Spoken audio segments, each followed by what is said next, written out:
welcome back to Greenlands, and first job for today is to repair the 8RX, and we're going to do the cedar, which is, excuse me, just over 5 grand, 19 grand to service the 8RX, grand and a half to service the tanks. That was an expensive repair bill, but you know, it is what it is. It needed doing. It was all in dollars because, you know, it's not going to surprise you that I forget to change the currency on the games when I swap between saves. And before this, I was recording Ohio, which is kind of cool because that was the video that came out this morning. So yeah, wasn't the order they were recorded in, I don't think. Maybe it was actually. It wasn't the order they were planned in. There we go. Anyway, first job for today is we're going to go and try and patch the wheat up. See if we can stitch in some fresh seed to the bit of crop that failed. There was definitely a failure involved. The failure may have been between the keyboard and the chair, but we're going to go with the crop failed. So we I'm not sure. So the wheat was planted, I think, about the earliest I could have planted it. I can still plant wheat in March. What I'm not sure of is how much later it will all be harvestable. So yeah, interesting little experiment. We'll see how it works out. Originally, I think I said I was going to leave it, but it was bugging me. Just sat there, that big scar in the middle of the field. So yeah, once I've got that done, we're going to break out the old subsoiler from MaizePlus to fix our very small grass field that does need ploughing. Obviously all the big fields we ploughed in and reseeded, but I did keep that one just to have a play with the subsoiler because it's an implement I think is really cool, but because it's quite small, I'm a poet and I'm not very good at it. Small, cool, nah. I should give up. I wanted to give it a go on there. You know, it's a small implement, small field. It'll work quite well. So we are putting tram lines in this strip because there should have been tram lines. There are tram lines. So yeah, get this planted and then we can crack on with some other jobs. Still really focused on the grass work on here because grass fields are a mess. I kind of left them an utter mess at the end of the year, which is, in hindsight, I should have maybe done some work through the winter when I was skipping time, but I didn't. So I've realized that a lot of them need soil sampling and fertilizing, so we're going to tackle a bunch of that today. I'm not going to show all of it because the video is 35 minutes long anyway, so yeah, some of it I'll do off camera afterwards or in the next video. It's really nice that it's getting into the point where we have field work to do. So we also need to get the sugar beets planted in March, which means we need to prep the field for those. So yeah, it's nice to be busy again and not just churning through feeding animals and skipping time and feeding animals and skipping time. I do find that bit of that kind of couple of months in the game, it gets a bit repetitive, and more so with MaizePlus and the animal food additions and having a big farm, it's a lot of feeding. So yeah, that wasn't my favorite part of playing a save like this. So we're going to get subsoiler delivered to the farm. We're going to buy it because, you know, money's not really short. I don't do any selling in this video. I am saving that for next time. We've got oceans of milk, so 7 grand for the subsoiler. We've got oceans of milk. We've got a trailer full of fertilizer. We've got lime to go and sell. We've got so much to sell. We've got eggs. But I've been doing a lot of that as well. So I think maybe what I'll do is the... so a lot of stuff I'm waiting for good prices. So like the clothes, I'm waiting for good price. The milk, quite often, I have found within each month, I'm getting a great demand for milk, which pays so much more. It's like another £400 per 1,000 litres. You can see there we've got over 250,000 litres of milk. So I have lost track of my thought. Yeah, so what I'm thinking is for things like As long as the price isn't awful, eggs I'll sell once a month. Fertilizer, I'm generally selling it when I get a trailer pull, which I've got there, but didn't feel like doing it if in this video. Milk I will probably do about once a month, or when a great demand hits, or when the milk tank fills up, and I think that may be more than once a month, so we'll see how it goes with that. Gonna stay, yeah, as with most things with me, plans never really survive, so yeah. Going to stick the manual differentials on so that I can take control of things, because it feels like we're slipping a little bit, so get some diff locks going on to sort the traction out. So we're back to Monday recording marathons. I sort of did one last week, but I don't think I had that many videos to record. So today I have 3 videos to voice. This is the first one, and a video for the patrons to record. So yeah, in fact, we will do it now. Let's say thank you to the patrons and the YouTube channel members. You guys are awesome. If you're interested in any of those, there are links below. If you do want to support the channel, I recommend using Patreon over YouTube, because if you go for the lower level, you essentially get the same thing. You support the channel, and you do get access to the kind of the creative input side of Patreon. If you go for the £5 a month tier, you get an extra video, and you're really awesome. So in fact, everyone that supports the channel is awesome. Everyone that watches, yeah, you're all really cool, so really appreciate you guys. And again, I've lost my train of thought. I'm really short at the moment of talking points, actually, which is making sometimes the rambling a bit more difficult, honestly. So the video that came out today on Monday, the commentary for that I really struggled through. There shouldn't have been a time lapse in that video, but I was really struggling. I'd got to the weekend. I didn't have the commentary recorded for that Monday video, so I did it over the weekend. And if you have been following along on Discord, the last few days have been kind of hectic. So I had a long weekend. I had Thursday and Friday off work, because again, as you know, I've been feeling kind of run down lately, so I thought nice long weekend around my birthday, recharge a bit. I'd planned to do a nice really long run, and instead on Thursday morning I did go out for a run, but also came home from that run to a lake of dogweed and some rugs to scrub, so that took a fair bit and kind of sapped my mood. Friday we were back at the vets with Disco, and he's got to go for an ultrasound on his abdomen. Our regular vet doesn't think the diagnosis was quite right when we saw the emergency vet, so yep, and that was due to be Tuesday but was cancelled today, so we don't know when that's going to be. So that Friday was my birthday, but Friday was also really stressful, taking Disco to the vets and not really knowing what's wrong with him yet. And also Friday morning at 4 o'clock the dogs woke me up needing to go out in the garden, and went down because with Disco being poorly, he's been having lots of accidents, and I walked into the kitchen and walked through another river. It wasn't water.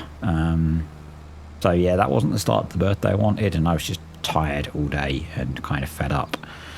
And then Saturday morning I think started with Joker being sick because his pain's really bad. So he has this weird thing. It's a dog thing.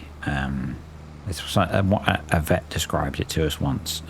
So he has back pain, and that kind of, I think, radiates through his abdomen. He's on pain medication for it, but when it gets cold it gets worse. It's got cold over the weekend, and he goes off his food because he's in pain, and he drinks a lot. He drinks a lot to try and alleviate the pain, and he drinks so much he throws up. So Saturday morning I came down to him having been sick, and then he repeated the process before I realised and stopped him drinking so much. He's an old dog. He's I don't think he's going to make it this year. That really sucks, actually. That's really, I think Mrs. D and I have both come to terms with that. but saying it sucks. Yeah, I shouldn't have said that. It sucks. So again, those of you that have been around a while will know he has he's an ex-racing greyhound. He did 5 years in racing kennels, 2 years in rescue kennels. He has all sorts of back problems from that.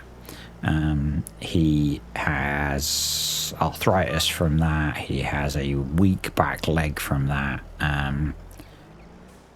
He's still most of the time he's a really happy, like bouncy dog, which is why obviously he's still with us. A lot of the time he's really happy and really enjoying life. He has bad moments. We all have bad moments. So, and he was having a bad moment at the moment. And but on top of that, he had pancreatitis 2 years ago, which is really bad with dogs. And so he generally he's an old dog. He's only got 2 teeth left. Yeah. So I think I'm going to be really surprised if he makes it through this year. So yeah, the weekend was not. I hope you can't hear that motorcycle. The hotel that I'm in is on a junction of a major road, and it's just after 5 o'clock. So I have just finished work, got to the hotel, and pretty much the first thing I do is start recording, because I have a lot of recording to do, and it's nice to break it up and get through it through the evening. So yeah, there's quite a lot of traffic noise because it's kind of rush hour and it's quite a busy road. And I've kind of lost my train of thought again. Yeah, Joker, he's old. He's old. Anyway, that's enough sadness, because that kind of sucks. Some really random, because it's not something that I use a lot. Cartech, I know you want to use one. The company that make Big Bud, I don't know if they're called Big Bud, have started making tractors again, which is kind of weird, kind of cool. It looks like they are using cabs from someone else, because the cab's all nice and curvy and modern. And I think a lot of tractor manufacturers, the cab is kind of a standalone object. It's why, like, I think most of the John Deere and the Class vehicles and stuff all have the same cab or a similar cab. So they've clearly brought a cab off of someone, and then it's got the Big Bud boxy half-finished body. It's interesting. I saw it on a Facebook post, followed by the question, console, because yeah, I'm sorry, console players, but there are people that play on console that really don't help your case. Not every mod can come to console. Not every modder that makes mods wants to go through the extra pain of Mod Hub for a start, or Mod Hub and console testing, because it does limit what they can do with mods. So yeah, but it's kind of cool seeing that Big Bud have started making tractors again. Yeah, that's a cool random fact. What other random things have I seen lately? We watched Clarkson's Farm again over the weekend. So on my birthday, because I said I wasn't feeling the most amazing, we sat down and watched Clarkson's Farm season 1 again. It was awesome. I think we started watching season 2 as well. It was really interesting going back and starting again. So we're just finishing up subsoiling. I'll come back to Clarkson's Farm. So that's the subsoiling done. This will have cleared off the needs ploughing stake, which you'll have seen me showing you through the video, and we can go and find somewhere to store this now. And that's that field ready.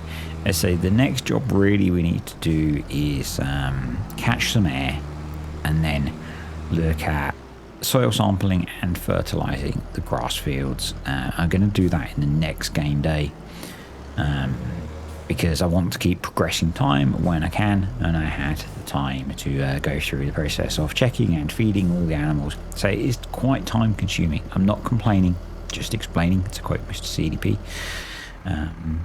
So yeah, it's the next morning. It's early the next morning. I do like to start the game pretty early in the morning with the big farm, and we need to blow some straw into the bedding. We have TMR going into the cows at the moment. So I've just done a mix of that. Most of the hay bales that were in the were loose in the clamp, which is over to our left now, have gone into feed now. So I've been working on using those up. And I'm on, I think, the second load of grass silage bales from the mega field. So we're getting through stuff. And we're probably looking at March, April, May for the first cut for grass silage. So yeah, I think I used to think that we were, as a farm, had too much land. I don't think that's the case really, because then the original intent was that the mega field would be purely for cash crops, and the maize silage and the grass silage off that is feeding our cows now. So yeah, still got plenty of maize silage down there in the clamps. What I'm doing is, I think I said before, whenever I take manure to the industrial BTA, I bring back a trailer load of maize silage. Anyway, yeah, talking about Clarkson's farm, and the very early episodes, it was quite interesting watching the dynamic between Jeremy and Caleb. So I feel like Caleb is a very genuine person. He is who he is. And you could see, I think there are a couple of scenes in the early episodes where he was being Caleb, and he wasn't sure if he could be, because obviously I think he was, new to TV. He's before that, I think he was ever on any TV things before he did Clarkson's farm. I think he was probably new to working with Jeremy Clarkson, and you could see it, and I think it's been really cool seeing their friendship develop through the few years that it's been Clarkson's farm. It's I thought that was a really cool little bit that I noticed more having watched it. I think this is my third time through the first series, maybe fourth time through the first series. So yeah, it's just something that I picked up as I was watching it, and thought I'd mention it because, as I said, I don't have a list of talking points at the moment. I'm not sure why I'm not picking any up as I go. So yeah, we had Fact Sheet Friday over just before the weekend, so just checking the chickens need feeding. That's a long process. The beef are sort of grazing, sort of not worried. The sheep are grazing and doing okay. So yeah, we need to go feed the chickens. Once I finish blowing the straw in, I'm going to do that off camera because it does take quite a while buying the pallets of food from the farm supply pack. So yeah, and we're at 367,000 litres of milk now. So we will probably have to sell milk at the start of the next episode. So chickens are fed. Slowed the time down a bit to do that, and we're going to use the little Massey to do the soil sampling. So most of the soil sampling is going to be done on course play. I'm going to do the first bit because I want to do that weird little field that we subsoiled earlier, and it's a bit of a funky shape. You can see there are mainly the grass fields. The soil data is looking pretty old. Precision farming is strange.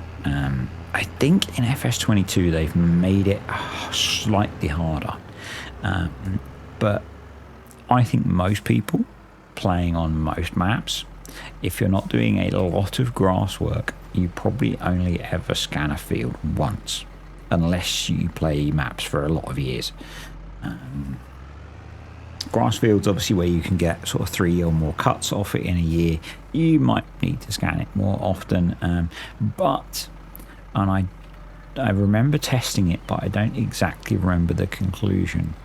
Although precision farming will start to grey and then black out the map, you still get the data and the implements all still work. So it's almost a visual nicety if you want to do it again. I could have just brought all the soil maps, but I didn't want to do that because we've got the soil scanner, and Courseplay will scan fields for you, so I'm going to do that instead. And then I can get on with spreading a whole load of solid we're producing solid fertilizer. I think it's, for the way we're playing on here, it's the most cost-effective option, because it has a lot of nitrogen in it, and the dryer that we're using is pretty cheaty. So yeah, going to run around with the fert spreader. We've also got the cheaty fert spreader, so yeah, there's a few little cheaty bits on here, but it helps with the scale of the farming that we're doing. So and the challenge. So I did ask in the last video, and a couple of you did answer as to how far you think I'm going to get beyond having paid off the loan. I think actually maybe only Cartech answered. I think his guess was 6.5 million, unless I missed anyone. So comment below, what do you think I'm going to end up with in the bank without any debt? And I'm going to try and leave it, so we're not going to sell all the kit off, because I want to leave this as a working farm. So that's that soil sampling done, £600. So we're going to have all the kit left. We'll have it so we've got feed for the animals to keep them through. So yeah, so I'm not going to go through and sell everything off. It's just kind of what we're making from the things that we do sell and that kind of thing. So yeah, really curious to see where we end up. I'm going to run through until harvesting the beets. So yeah, we'll see how we get on. Course play time. So course play does work with the soil sampler. You don't particularly need to do anything interesting, just generate a course. It's picked up the working width of the scanner, so yeah, just generate a normal course. It'll go and do it for you, and then when you're finished, send the soil samples off and job done. On bigger fields, this is definitely the way to go if you don't want to spend the cash to buy them. I think when I tested it when I did the tutorial on using courseplay and soil sampling, I think it was about half the cost of buying the soil samples. Of buying the soil map. So yeah, it's definitely worth doing. So I've got the T6, the methane powered T6, and filled up with fur, and we're going to go do a bunch of crashing into fertilizer bins, because you know, it wouldn't be me if I wasn't crashing into things. I was going to say I like to think I've got better, and then I think back to, so over the last week I started playing ETS2 again. It's a game that I've had forever. I've had it installed forever, and every so often I'll start playing it again. You know, I'm not a massive ETS player, but I fancied playing it a bit over the weekend, or over the last week, and I crashed so much in that game at points. What I realised at some point, I'd had the really bright idea to go through and edit a bunch of the settings, and I seem to have edited it in such a way that it was really hard. Compared to the default settings, I'd made the truck really unstable, so it would roll quite often. I'd made the brakes less powerful, so when I came up to junctions it would be really hard to stop in time. I have no idea what I was doing when I made those settings, and I decided on Saturday evening, I think, to hit reset to default to see what they should be. And I've left them at that, because it's a much more enjoyable experience when your truck doesn't tip over every other time you go around a sharp bend, or you don't crash into a car because it's stopped at the traffic lights and you can't brake in time. But yeah, I had a couple of really nice runs on there, you know, really nice jobs. I've got a half decent man truck. I got my own trailer. I'm no expert in playing ETS at all, but I just enjoy driving around, and yeah, I had it was like a £28,000 contract to deliver some stuff halfway across Europe. So that's this field scanned.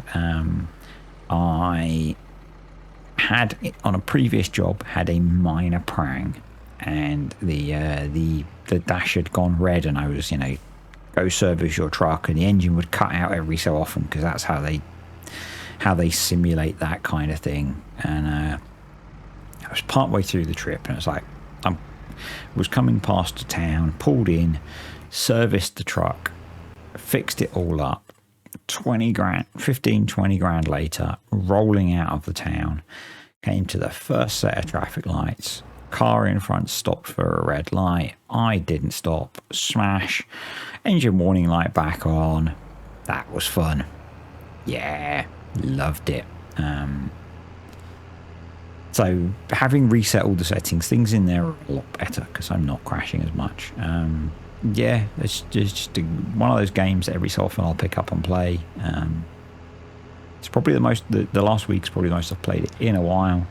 I have, there's an amount of time I need to spend playing Farm Sim in a week. And that's not I don't enjoy playing Farm Sim. I enjoy playing Farm Sim, but sometimes it's nice to play other games. But in order to produce the videos that I want to make in a week, there is an amount of Farm Sim I have to play. And yeah, so but the other free time I had, because I had had a bit of free time this week, I have been playing other games, and it's been fun. I kind of stopped playing, I've forgotten the name of it even, Sail Away, the sailing game that I posted some pictures of on Discord. I started an epic journey on that to cross from one archipelago, or one group of islands, to another. And it's all realistic distances, and to some, not really, but to some extent time scales. And I am many, many hours into this journey, and it's like, it's going to take me days of playing the game to complete it. And to be honest, I got bored. It's like I'd log in, I'd sit with the laptop open, keeping the boat sailing in vaguely the right direction. I'd get some food out of a box or catch a fish, and then let the boat sail in vaguely the right direction until it got dark, and I'd sleep, and I'd get up and repeat. And there was it was just boring. That game was much more fun when I stayed locally and I was trading stuff and, making progress. And it may be that I took that journey too early. I had the starter ship with a few mods, and so it wasn't the fastest way to make a big journey, but I don't know. But so I haven't gone back, and I've actually thought that I might, so that game's in beta testing, and maybe when they do another release, maybe I'll just start again to not make that mistake, because I was enjoying playing the game, and then I set off on this epic journey, and boredom kicked in. I haven't really been playing anything else, so bit of Farm Sim, a lot of Farm Sim, obviously. You're watching me play Farm Sim. Bit of ETS. That's pretty much it. I have this thing as well sometimes. So when I'm really tired, I don't feel like playing Farm Sim and making videos. Actually, the Ohio videos are quite good when I'm feeling tired. I quite often make those, it's quite chilled out gameplay. What I like is abandonware. So old computer games. Just checking on the really boring crop whose name I've forgotten, that still hasn't grown. Poplar. Can tell why it's not poplar. I planted that at the start of this save, and it's still not grown. Yeah, abandonware. So, games from when I was a kid. Yes, computer games existed when I was a kid. Thank you, all of you funny people. Actually, there are some games on there from when I was born, which is kind of nuts. But as games get old, companies stop supporting them, and they stop worrying about copyright and licensing, and they're available to play for free, essentially. Some of them are a bit more difficult to play than others. Some you can just click on in the website. There's a program called DOSBox, which will load up a DOS emulator. If you don't know what DOS is, you're too young. But you can just play old games for free. And yeah, the graphics aren't always awesome, but good gameplay beats graphics in my mind for a lot of things. So a game that I love to play on there, Speedball 2. Because it's a game that was around when I was a kid. That's kind of fun. There are a bunch of racing games and flight sims from when I was a kid. There's one from when I was a kid at school that we used to play in our lunch break on the computers, the computer in the design technology department. It was a computer that we booted off a floppy disk, and then you could play the game off a floppy disk. It's a game called F-29 Retaliator. It's a really old flight sim that I spent a lot of hours playing as a kid. I used to play a lot of flight simulators as a kid, actually. So there's some farming going on in the background. We're fertilizing grass fields, yeah. Yeah, I used to play a lot of flight sims as a kid. Mostly I wasn't very good at them, obviously. But mostly the kind of, so F-29 Retaliator was one, Falcon 3 was another one. I loved just the detail in that game, although I didn't understand it all when I was a kid. One of the Microsoft flight sims, but I can't remember which one it was. It was an old one.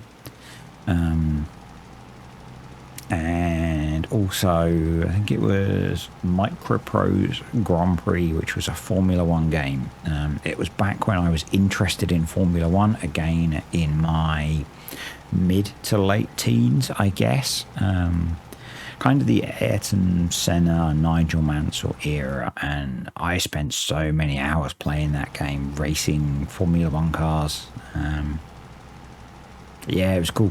I like the racing games that I like, and I haven't played racing games since Gran Turismo. I can't remember which name on the PlayStation 2. But the thing that got, I used to love Gran Turismo on PlayStation 1. The thing that I like about with racing games is when you can tune and set the car up. So, you know, like in the Gran Turismo games, you've got an element of tuning. In the Formula One games, you've got elements of tuning. Yeah, they were quite basic in that game. They were, I think, in the MicroPro's Formula One game, I think you could do gear ratios and downforce. I'm not even sure you could do brake balance. You might have been able to. It's been a while. Yeah, I really enjoyed games like that. I haven't played them in a very long time. And I have considered it. I like the look of the Forza games, but I'm not sure how well they play on keyboard and mouse for a start. Now I have started getting into using the controller for some stuff, but yeah, I'm still as well really tempted by Cyberpunk. But this is what I've spoken about before as well. I used to play the paper and dice roleplay game Cyberpunk 2020. Yeah. Still didn't have my cybernetic arms, and it's 3 years later. So yeah, I used to love playing that game with my friends. Yes, I was a sad geek when I was a kid. Deal with it. You're watching me play video games. Let's not judge anyone. But so I have sets of memories in my head from playing that game and how I felt it felt. And I used to watch a lot of anime as well, and you know, that kind of genre of anime. And so I have this feel in my head for how the game should be. And I'm not sure playing the game will recreate that. I don't know. If you've played Cyberpunk and you were that awkward, geeky kid as well, then let me know. It looks amazing. It's one of those games that's in all of the tech gaming, you know, YouTube videos that I watch about computers. It's one of the games they use to benchmark stuff because it's quite a demanding game and it's a very popular game. And so yeah, but I just have really resisted pulling the trigger on it. It's now making me wonder if I should pull the trigger with some birthday money on Cyberpunk 2077. So that game was in development so long. I remember, I think probably before 2005, seeing early preview stuff of that game, and it looked amazing, and I was so excited. And now it's out. I've been really hesitant, so I guess we'll see. Anyway, in that, for someone who was struggling to find things to talk about, we seem to have rambled away for the best part of 35 minutes.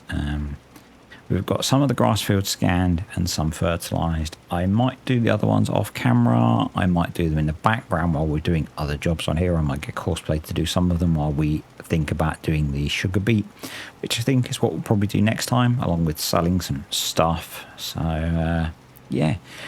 If you've enjoyed me rambling away for 30 odd minutes, then click the like button. Comments, questions, suggestions, were you that awkward kid as well?